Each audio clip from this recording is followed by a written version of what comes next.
देखिए 9.1 एक्सरसाइज समाप्त हो गया है ना। 9.1 समाप्त हो गया और 9.2 में डिसकंटिन्यूटी के बारे में पढ़ना है। 9.2 में क्या चीज के बारे में पढ़ना है? डिसकंटिन्यूटी के बारे में। तो डिसकंटिन्यूटी देखिए क्या होता है, अच्छा समझिएगा। Type of discontinuity.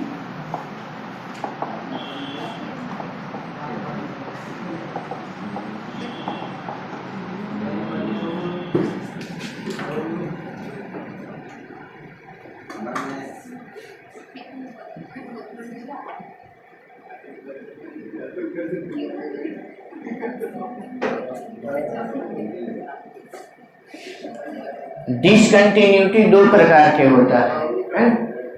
There are two type of discontinuity. Discontinuity कितने प्रकार के होते हैं? दो प्रकार के डिसकंटिन्यूटी होता है। मतलब जो फंक्शन कंटिन्यूटी नहीं होता, जिसका LH लिमिट, RH लिमिट और इक्वल लिमिट ये तीनों आपस में बराबर नहीं होता, वह क्या हो जाता है? Discontinuity.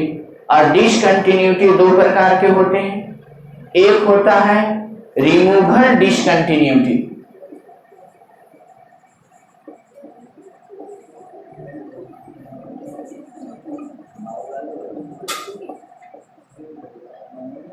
Removal discontinuity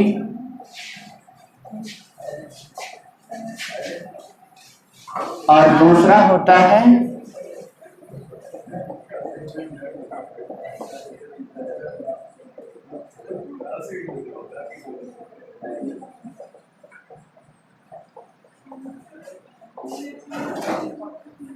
non removable discontinuity, है ना।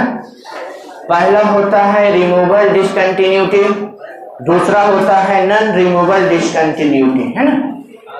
पहला कंटिन्यूटी, पहला रिमूवेबल डिसकंटिन्यूटी और दूसरा होता है नॉन रिमूवेबल डिसकंटिन्यूटी। और रिमूवेबल डिसकंटिन्यूटी भी दो प्रकार के होता है।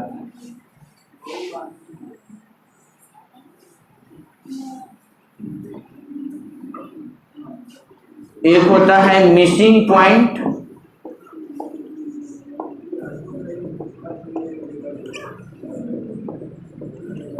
डिसकंटिन्यूटी,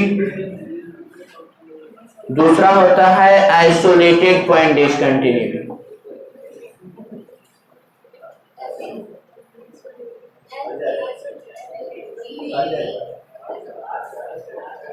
आइसोलेटेड पॉइंट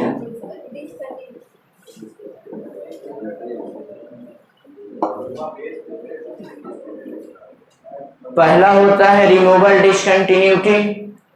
और रिमूवेबल डिसकंटिन्यूटी भी दो प्रकार के होते हैं, मिसिंग पॉइंट डिसकंटिन्यूटी और दूसरा आइसोलेटेड पॉइंट डिसकंटिन्यूटी।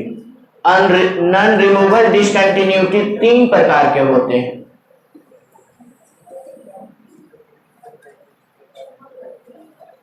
एक होता है फाइनाइट, दूसरा होता है इनफाइनाइट और तीसरा होता है ऑक्सिलेटरी।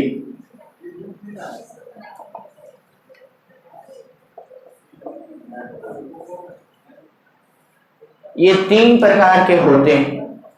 कितने प्रकार के होते हैं? तीन प्रकार के होते हैं। रिमूवेबल डिसकंटिन्यूटी दो प्रकार के होते हैं और नॉन रिमूवेबल डिसकंटिन्यूटी कितने प्रकार के होते हैं? तीन प्रकार के होते हैं, फाइनाइट, इनफाइनाइट और ऑक्सिलेटरी। इसको लिखिए आप लोग।